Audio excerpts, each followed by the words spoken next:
Welcome to the What the Tech podcast, where we are beginning a multi-part series on how you can use AI to improve your results and business performance. Now, during this series, Steve and I will actually give advice on leveraging artificial intelligence in order to beat out the competition and increase efficiency and productivity. In addition to that, we're actually going to be doing some specific product and strategy reviews that will help support the investigative process by sourcing tools that have actual real-world application in your business or your career. Let's go.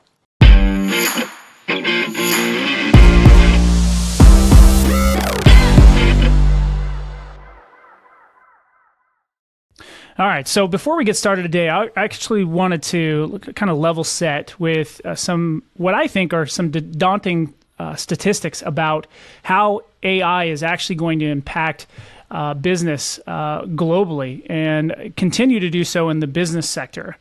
And so one of which was in 2022, there was a survey done, and it was talking about how many organizations specifically are using AI, technology in some form or capacity. And at this point, it's about 1/3, 35%, which I thought was a pretty significant amount. But when you look at the direction things are going, I would argue that that's going to quickly change. What do you think, Steve? Yeah, I also think companies are reticent to provide too much insight because they consider that a way they can gain strategic advantage, right? Especially if you started digging into the details and said, well, it sounds like you're actually using closer to 50. Maybe they don't even want to say it, right? Because to them, if that's a way they could save costs or give them an advantage over another company, they're maybe not going to go out of their way to tell you, right? Like if, I don't know, let's use Coke and Pepsi. Like if Coke said they're using AI 30% of the time and Pepsi said 50, well, then maybe Coke would be like, oh man, we got to up our game. And then therefore, it'd work against Pepsi for revealing they were using more of it, right? So I also think they might be sandbagging a little bit. But yeah, I mean, at the end of the day, I think organizations are going to do whatever they can to, increase profitability. I mean, that's a big part of what's driving it. And I think the mechanisms by which the AI can not only start out and offer a level of value, unlike most IT assets, like you buy it, it has a level of value, it's kind of like an asset and it kind of goes down over time. AI, I actually think, can go the reverse because it gets smarter, it's learning, and therefore it's almost the same thing as like an employee you hire. Like the day one, the employee's getting you this much value, but as he gets smarter and smarter, knows he's more efficient, he can handle the calls quicker. I always feel like I jump back to call center analogies, but as his efficiency goes up, his value to your organization goes up. So as the AI learns and is trained through a variety of mechanisms, its value to your organization goes up and up and up, and therefore I feel like your usage of it, your ability to leverage it, will go up and up and up. So yeah, I definitely think that's going to go up more and more as not only as the technology progresses, but just because these organizations are taking their AI and they're trying to make it a lot smarter. It made me think of something that I hadn't really thought of before, but how many, when it comes to people using technology in their day-to-day jobs, how many people are closet users of AI technology because they don't necessarily, like you said, in the business case, we don't want to tell Coke, if we're Pepsi, how much we're actually leveraging AI because we don't want them to have that competitive advantage, and we don't know how long we'll have that. It makes me think how many people are actually using AI like consistently that it's not reporting for right now, even though there's people all over, YouTube, all over the internet, all over LinkedIn, really saying, this is how you use it and this is how you use it effectively. That kind of made me go that direction. And how much of an opportunity there is. I mean, they said by 2030, AI in the marketplace is going to be worth up to 1.5 trillion. I think it'll be higher than that, personally. What do you think? Yeah, I mean, again, the further out you try to predict, the more it becomes less science and more reading tarot cards. But yeah, I definitely think it has the potential to be a lot more, just because, again, as we all know, the compute doubles every so often. And so, again, if I'm a smaller company and I can't make a major investment in AI, but then the technology I have access to drops in price, or is capable of more for me spending less, then yeah, I'm definitely going to incorporate it. I definitely think it has the potential to go much higher. I mean, it's amazing to me how many organizations let's say 5 years ago, there were certain tools they didn't have access to even for SMB because it was too expensive. And some of it had AI a component of it. I remember going to a conference in San Antonio 4 years ago, and I had just 4 or 5 years ago, and it had just come out with AI that could score agents.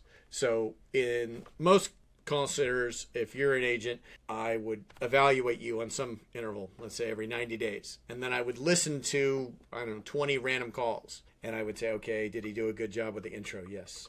Did he say the legal stuff he was supposed to say? Yes. How satisfied did the customer seem? Okay, 1 out of 5, right?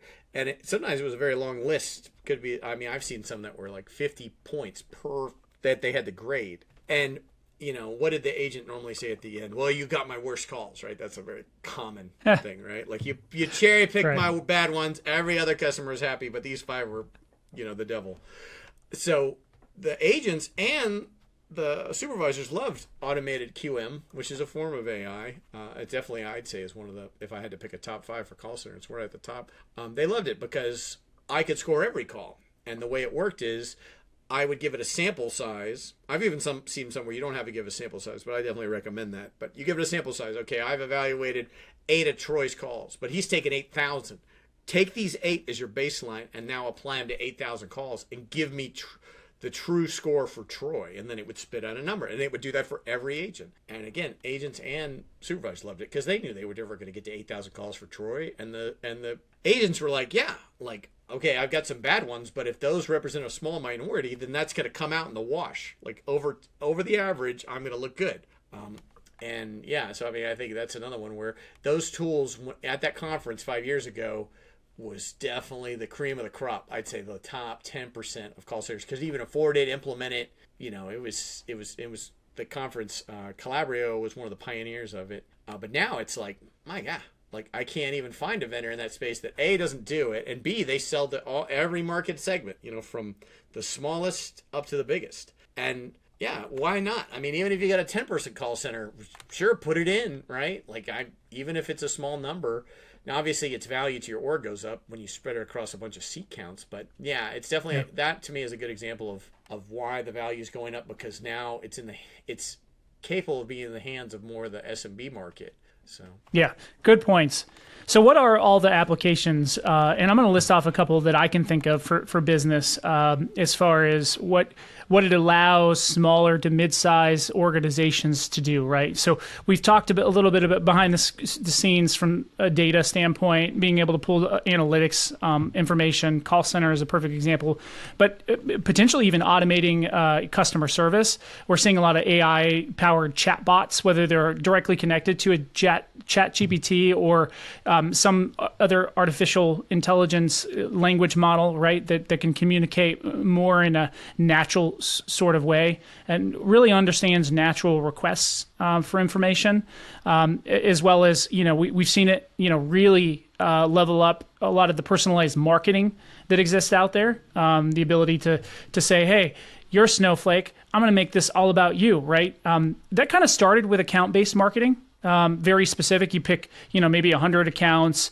get very specific on the messaging that you're using for that persona, that individual, that industry or company size. There's a lot of different things that you do to kind of build that. But AI is making it available to for people to scale at the individualistic level, right?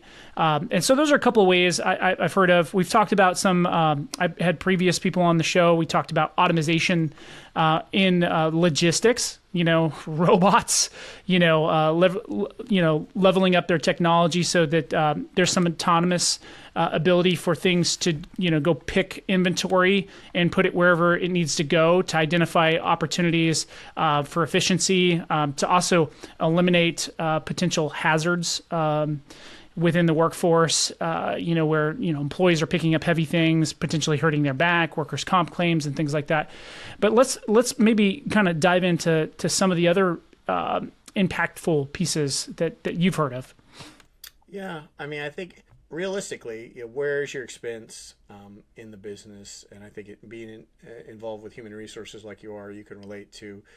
Contact center from day one, even till today, the biggest cost is the employee that's sitting in the chair. I mean, I've seen it where he's north of 80% of what when you're factoring your costs. And some people break it down to cost per call, right? But that, take the contact center out of it. That's normally a huge chunk is your workforce. Like that's where this cost is. So what can you do to leverage the AI? Now, I don't think it's ever going to be as straightforward as, okay, now the robot takes your job. I think it's more of how can he help you? How can he do things that are high risk, right? Because again, like that's where it makes even more sense. Like he's going to take on a risk that a human would normally have to incur. That to me is like, again, I don't feel like people should be fighting him for that job. But I definitely think, from day one, it's all been about, all right, if I am trying to provide some type of service, what are ways you could speed it up? Even if it's like something as simple as a coffee order, right? Like, can the customer, from their phone, like today, I feel like we never order coffee in person. Oh my God. Like it's always on this app, right? Is that because we don't like dealing with humans? No, but we find it more efficient and we can pick it up, right? So I think you've got to look at that balance where it's like, is it a customized service that's very high touch and there's not a lot of choices, right? If the choices can be broken down into menus, like do you want, regular or decaf or regular? Okay, here's our 5 blends of coffee. If it can be broken down into simple choices, then again, I feel like that's where the AI definitely makes more sense. And like you said, the AI can even elevate it beyond just simple menus. Because to me, I wouldn't call a menu itself AI, but I definitely feel like if there's a language element involved, that's where you'd want some type of artificial intelligence, right? Because if someone says yep versus yes, right, there's a nuance there. So you want it to kind of understand of how it's interact and how your customers, and I also feel like one of the ways you're dealing with more of a sophisticated solution rather than just a basic menu is if it can kind of be a little bit intuitive and also a little more relatable, right? Like, hey, pleasure doing business with you. Like it can pick up on these subtleties, right? Now some of that is programmatic, but I think if you really apply the AI appropriately, it's going to really improve, the overall experience for that customer. And I think that at the end of the day, both customer and person that's working in the business, they're looking for that balance, right? Like they definitely don't want it to be where it's like, like a robot running into a wall over and over doing the same stupid thing.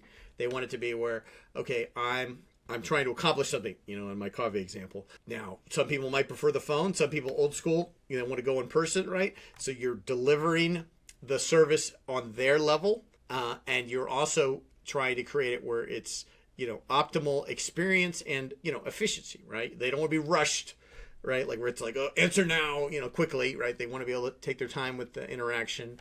I definitely think that's one of the ways when you're looking at how it's interacting with people and the value to the business. I think everybody's trying to find where that falls, because it's never as simple. I mean, I get people trying to give me consulting work all the time. They're like, how many agents can we fire if we implement AI? And I'm like, it's never that straightforward, right? It depends on what type of work they're doing. Like, do your agents like some places you call in, they put you on hold for 20 minutes. Why is that? Well, because they're doing research. They're basically, going and doing all these queries, trying to solve your problem. And then they're like, okay, I found this one case where this person had a similar issue, right? Like those things that are more complicated, you can't just immediately be like, all right, give it to the AI, right? So it's, you've got to find that balance. Yeah. So it makes me think of, some industries that will be early to the table. Obviously technology, right? We talked about anywhere where you're focused on a screen all day long. There'll be systematic operational automation, and then AI can be applied to those things to learn, okay, how do I handle this process? Maybe I'm taking documentation that's already exists, as you mentioned, researching that much quicker than a human being can, finding the application, sharing the results, and then therefore providing real world tangible value, I think, to the end user, who's the customer, right? In most cases. But what industries is AI probably not going to be applicable? The small business owner, a medium-sized business owner that's doing X, Y, or Z. Any thoughts on that? Yeah, I mean, I think I even take a step back from it. Like, what businesses do you feel like today don't use a lot of technology, and why? Right? Like, I mean, I'll give you a good example. Like when I was visiting a buddy of mine in Ohio, they have a lot of Amish communities there, and they make furniture. They make like these jams or jellies or whatever like that. Now, could they apply technology at AI? Yeah, they could. But I almost feel like they're smart enough to know that, look, this is a good market segment for me to go after, right? I don't think you'd buy an Amish soda in my example, right? I don't think you'd do it, maybe, but I feel it's doubtful, right? So I think there's a place for them, and where they fit into that, and I also think, especially if you've got access to certain materials that, where craftsmanship can really play a big factor, right? Could you create a bot that builds a chair? Yes. But could you also have one where some guy's been building chairs and, learning the art and I'd probably take his chair, honestly, right? Because I feel like he understands all these subtleties, right? But if I'm going for budget, I'm probably taking the AI chair. So there's a balance there as well. But I think that's the same thing. Like, which businesses wouldn't use it? I think ones that know that they're known for like the artisanship, so to speak, right? Like where they've and especially if you have a business too where you're able to do a ton of customization. That's another one where I feel AI has less of a role.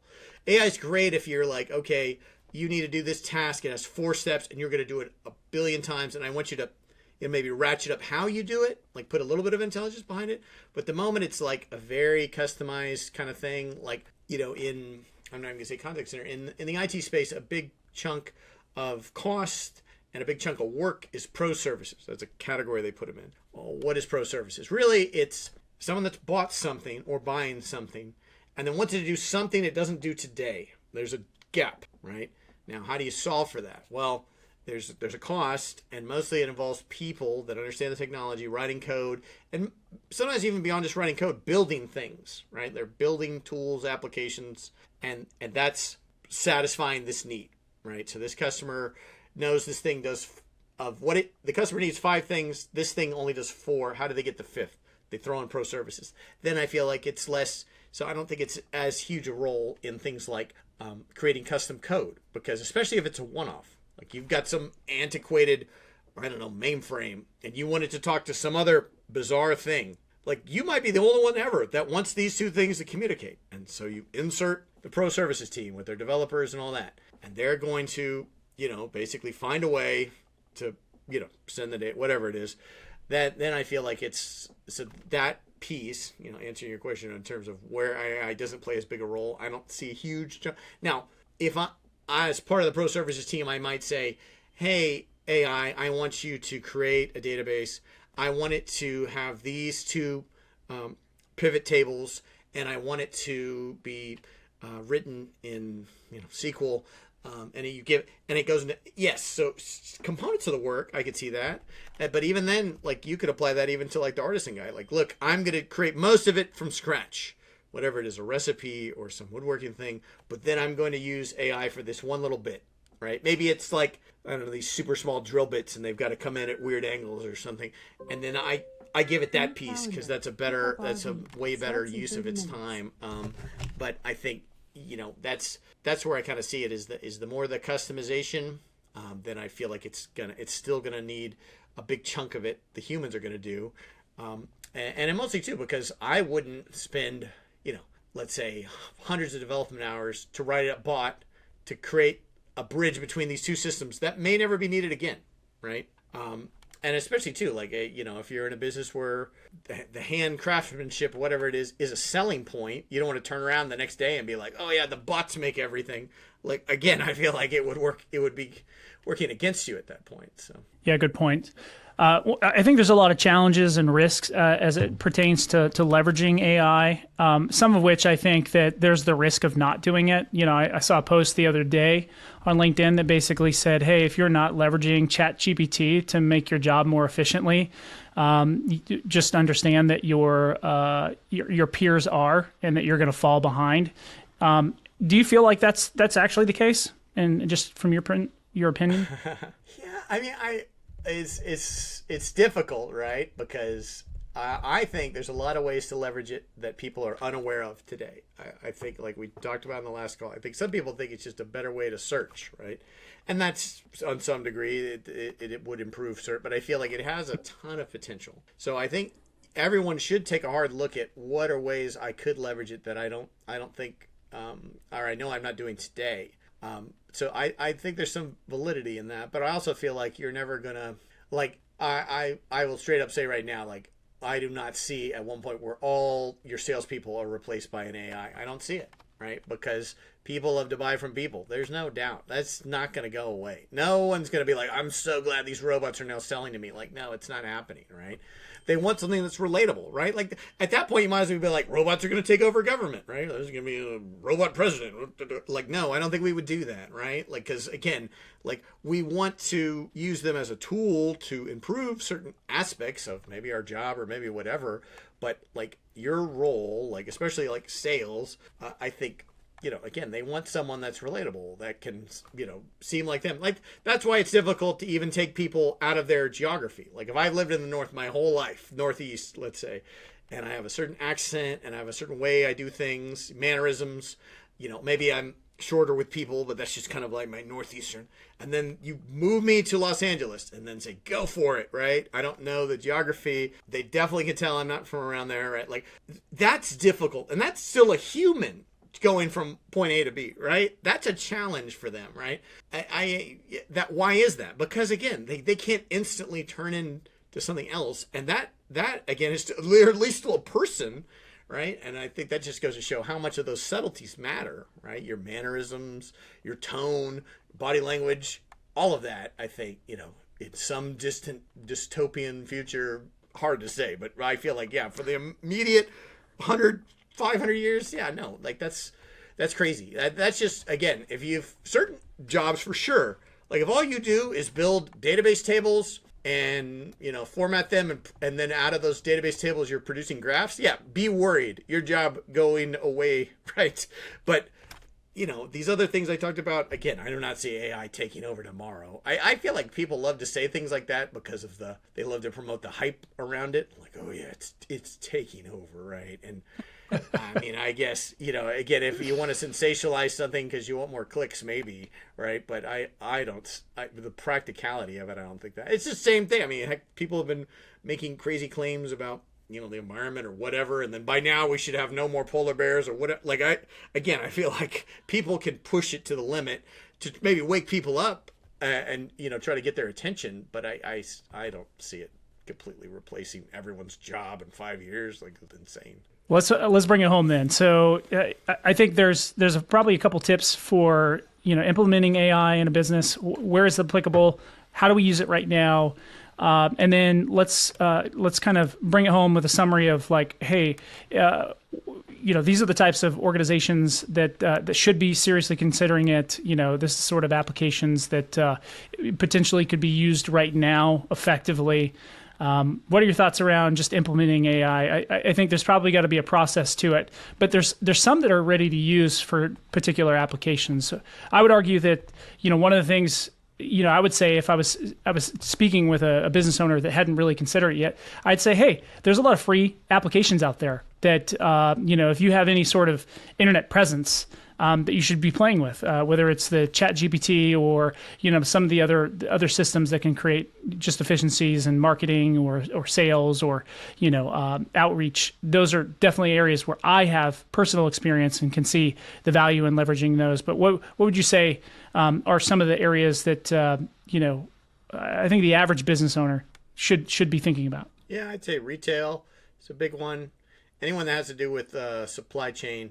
Like a big logistical shop has to do with a lot of purchasing, receiving, things like that. I definitely feel like huge places where AI can play a big role. Any place that it does a lot of software development, honestly. As much as I like to say that it's never going to replace pro services, I feel like it will augment that. So if you've got 30 developers, I'm not saying fire your 30 developers, but I'm saying, hey, make them way better by leveraging, AI. I mean, I feel when we first talked about it, I know 3 firsthand that are like, yeah, I use it to do all these, what they call stupid tasks that just were time consuming, but there was really had nothing else to use to do them. And now you could just throw it at the AI. And I've seen, I was very impressed. I mean, I had some guy that just gave it some random code and said, I want you to change these 2 things about my code and then do this. And it just did it. And again, like, could he have done it and replaced these, 80 variables with an X, and yes, he could have done it, right? But again, that's so code heavy shops, retail shops, logistical chains. I would say, I feel like it has a role in a lot of other industries, but it's more of a slow play. I mean, even when I was researching this, I even see where they're using it in medicine for certain types of surgeries. They're using AI. So it does have a role there, yes. But again, does it mean it's gonna take all of a sudden all scalpels are controlled by the AI? No. But I think you've got to look at, okay, what context does it make sense, right? Especially, I think, like with using the medical example, it's way better if it's doing something that's like a more minor procedure, right, than a major procedure, right? Like maybe not start with the open heart surgery, but maybe like, okay, it's helping you with, some kind of procedure you have to do to remove something, like a wart or something small. Like, again, I feel like that's where you could see it kind of creeping in around the edges. But like I mentioned, I feel like those first few examples I gave are where it's going to have the most application right now. But I mean, I think you could see it trending into a lot of them. I mean, heck, another one that is way overdue is travel, right? I mean, that's been in the news a ton about airlines and inefficiencies, and they can't route. I mean, that one AI could jump all over, right? Why doesn't it do it now? Well, it's because, again, it's a highly regulated industry, and a lot of people are just worried. They're worried about, hey, are we going to trust these algorithms to tell us where to fly and how long to be in the air and all this? But I definitely feel like that one is really driven by numbers. If you look at it, it could be super efficient, right? If they would allow it to come in. Well, Steve, I want to thank you for coming on here, man, and just chatting this up with me. I think there's a glorious number of applications for technology, specifically AI in business. I think it gives smaller organizations the opportunity to not only level up their game, but specifically maybe to compete on a level that they wouldn't be able to otherwise, whether it's from a business kind of operation standpoint, from a sales and marketing standpoint, from a scalability standpoint. You already mentioned maybe a small shop that leverages AI to augment their software development can maybe do things that they couldn't before. And so I do think that might give some of the entry level players a leg up if they're adopting these new technologies early and often. And so I think there's incredible application here, but as you stated, and I think this is really important, that it's not going to take over jobs the way that a lot of people are fearful of. It's going to supplement those jobs and those people, those professionals, to do more meaningful work and creative work. So I want to say thank you for coming on here. And I also want to say thank you for the listeners. Boop that like button if you enjoyed the conversation. Comment below if you'd like to hear more about specific opportunities in and around either AI or technology. And we're actually going to continue this series by talking about how it's going to specifically impact different roles and industries. So the next one up is sales. Looking forward to having all you salespeople on here to kind of hear about that next. All right, take care.